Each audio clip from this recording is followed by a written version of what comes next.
नमस्कार, मैं प्रदीप कुमार। क्या वाकई भारत का बजट सिर्फ 10 वर्षों में 3 गुना हो गया है? क्या यह असली विकास या महज आंकड़ों की बाजीगरी? जानिए कैसे जीएसटी, महंगाई और मर्जर के खेल ने बदल दिया बजट का गणित। तो बने रहिए हमारे साथ, क्योंकि यहाँ आपको मिलेंगे वो बातें जो आपको कोई और नहीं बताएगा। तो चलिए शुरू करते हैं। इसमें कोई शक नहीं कि मोदी सरकार ने देश का बजट महज 10 सालों में 3 गुना कर दिया है। 2013 और 14 में भारत सरकार का बजट व्यय 16.58 लाख करोड़ था। 2024-25 में पेश किए गए बजट में ये आकलन बढ़कर 50.65 लाख करोड़ का हो चुका है।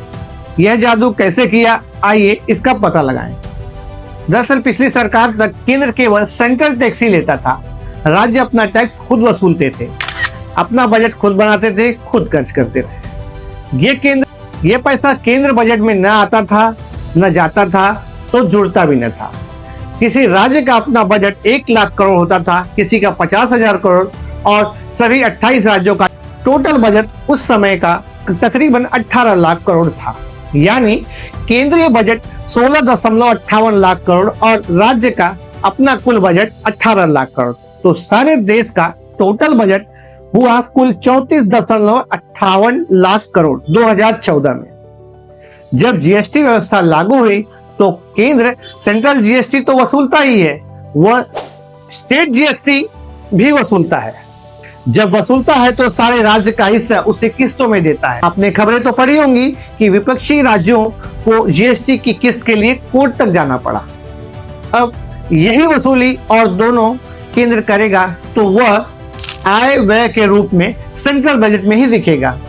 वित्त मंत्री के भाषण में उसे टोटली फिगर पर बात करनी होगी। तो केवल 2014 की विरासत को असल में जोड़ेंगे तो टोटल मर्ज बजट मिला 34.58 लाख करोड़।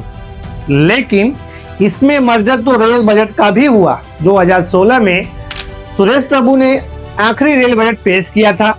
ये कोई 1.32 लाख करोड़ का था। अगले साल यह भी मुख्य बजट में मर्ज हो गया, यानी अब कोई 35.90 लाख करोड़ तो विरासत में मिले बजट को जोड़ जाड़ कर बैठे बिठाए हो गया। यहां से आगे का मामला आज के 50.65 लाख करोड़ तक आया है।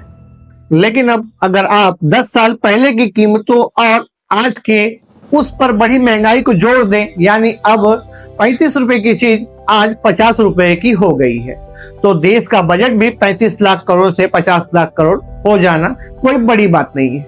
ग्रोथ कहाँ है, उपलब्धियां कहाँ है? तुलना के लिए मनमोहन सिंह जी के 2004 से 2014 के बीच बजट की वृद्धि को देखें तो वह 4.57 से बढ़कर 16.58 लाख करोड़ पहुंचा था। ये मात्र केंद्र की बात कर रहा हूं मैं, यानी लगभग 4 गुना वृद्धि। यदि उनके हिस्से से महंगाई वाले लाभ को हटा दें और 4 गुना की जगह मात्र 2 गुना वृद्धि अनुमानित करें तो इस 10 वर्षों में 35 lakh crore central plus state plus railway budget बढ़कर 70 लाख करोड़ हो जाना चाहिए था, जो असल में इस वर्ष केवल 50.65 लाख करोड़ पहुंच पाया है, यानी 20 लाख करोड़ का नुकसान। लेकिन आंकड़े तो यह भी सच्ची कहानी नहीं कहते। मनमोहन सिंह के समय राष्ट्रीय कर्ज कोई 54 लाख करोड़ था, वह बढ़कर 2022 तक 2.5 लाख करोड़ से ज्यादा हो चुके हैं। बाद में आंकड़े आने बंद हो गए। आज वह कौन जाने 4 लाख करोड़ के पार हो चुका हो। यह पैसा कहाँ गया? पूछने पर रामद्रोही, आतंकवादी, गद्दार कहलाए जाने का चांस है। बहरहाल बजट किसी समय एक अनुशासित दस्तावेज था। देश की नीतियां, प्राथमिकता और प्रशासन की दिशा का आईना हुआ करता था। अब महज एक कागज का टुकड़ा है, क्योंकि कोई भी टैक्स कभी भी लगा दिया जाएगा। किसी भी राज्य को 3-4 लाख करोड़ का पैकेज दे दिया जाएगा, 5-7 लाख करोड़ तो कुंभ के आयोजन में खर्च कर दिया जाएगा। बस एक बयान, एक हेडलाइन, एक चुनावी मजबूरी और एक बजट की चिंदी उड़ा दी जाती है। के लिए निर्मला, यानी सरकार के कर्ताधर्ताओं के लिए निर्मला सीतारमण के बजट भाषण में लिखे आवंटनों का कोई महत्व नहीं। वे इस पद पर शो पीस हैं और एक निरर्थक जिम्मेदारी निभा रही हैं। दरअसल इस वर्ष उन्होंने जिस मधुबनी आर्ट की साड़ी पहनी उसकी कीमत उनके भाषणों से ज्यादा थी।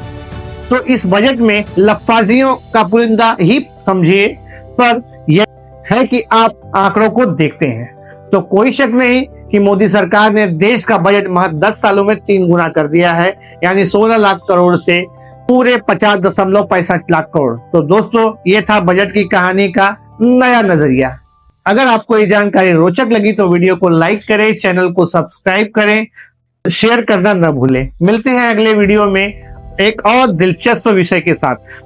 तब तक के लिए ध्यान रखें, सवाल पूछते रहें। धन्यवाद।